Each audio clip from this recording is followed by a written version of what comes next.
Bakit hindi kailangan ng base militar? Una, pag-yurap yan sa ating soberenya. Pangalawa, hindi ba magnet tayo ng attack sa napakaraming palaban ng Estados Unidos pag may basing tropa at presensya sila dito?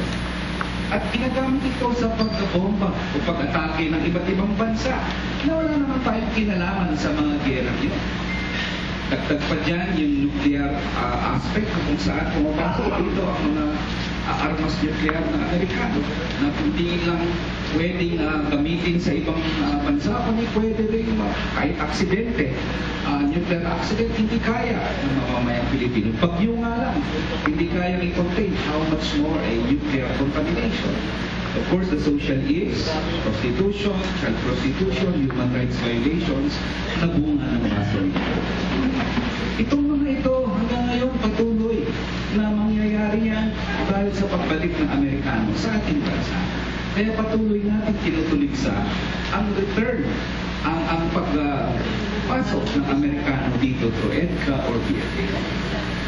Ito ay hindi bunga ng kung ano pa mang anti-US o anti-American sentiment.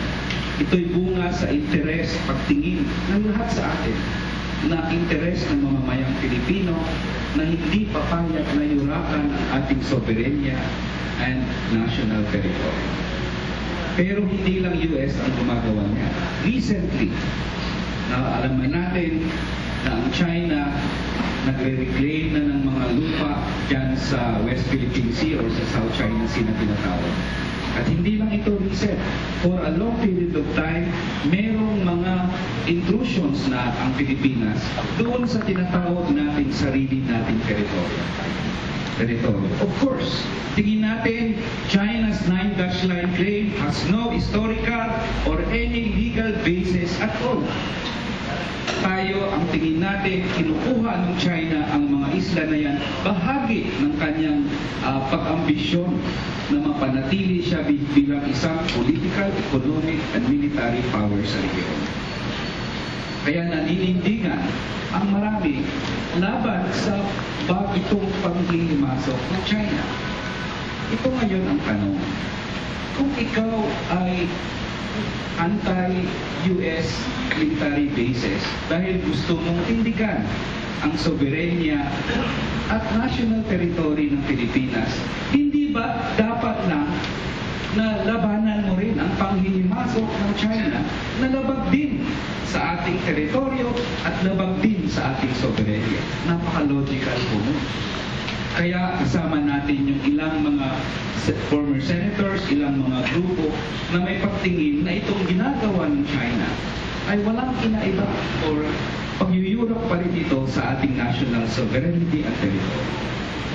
On the reverse, pag ikaw ay anti-Chinese intrusion and violation of our sovereignty and national territory, hindi ba napaka-natural din na tutulan mo rin ang panghimasok ng Estados Unidos?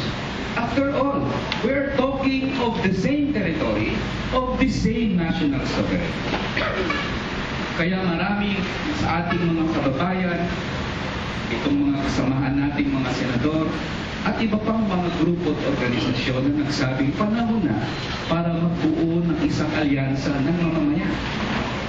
Alyansa ng mamamayan na hindi papayag na ang ating teritoryo sa West Philippine Sea o sa South China Sea na tinatawag o kahit dito sa Pilipinas ay yuyurakan ng mga dambuhalang bansa na ang interest lang ay ang kanilang national interest katulad ng US at China. Narinig ko nga kanina at napakaganda nung sinabi ni Senator Sagisak, mga higante ang mga to, tayo'y langgam. Pero kahit tayo'y langgam, hindi tayo papayag na tayo'y apak-apakan na. Yun ang isang reason bakit nagpuklod-puklod ang ilang mga organisasyon, ilang mga advocates for Philippine sovereignty and national integrity na magbuo ng isang alyansa. Alyansang hindi papayag at tututulan at kondenahin ang panghihimasok ng China. Pero hindi rin papayag sa pakanan ng US na gamitin itong China issue para naman siya siya ay makapasok doon sa West Philippine Sea o sa South China Sea at sa iba pang bahagi ng ating teritoryo. Ito ay isang alyansa na titingin, magbibigay at mag-advocate ng isang independent foreign policy. Isang foreign policy na hindi nagkakautaw sa China, sa US o iba pa mga bansa.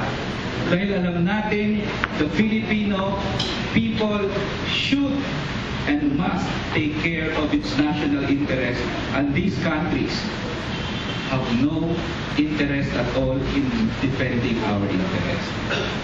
Ito ay isang alyansa na hindi lang, of course we will support the peaceful resolution of this issue.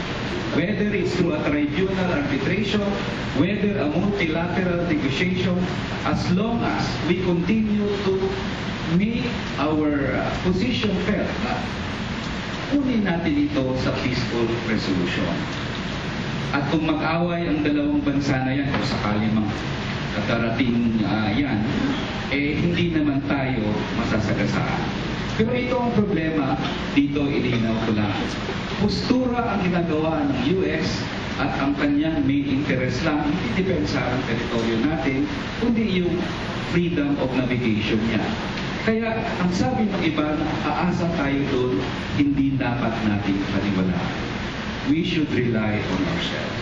It is an alliance na magbubuklod-buklod ng mamamayan para kondinahin ang panghimasok ng China, kondinahin din ang attempts ng US na mabalik dito ang kanyang presence, troops at facilities.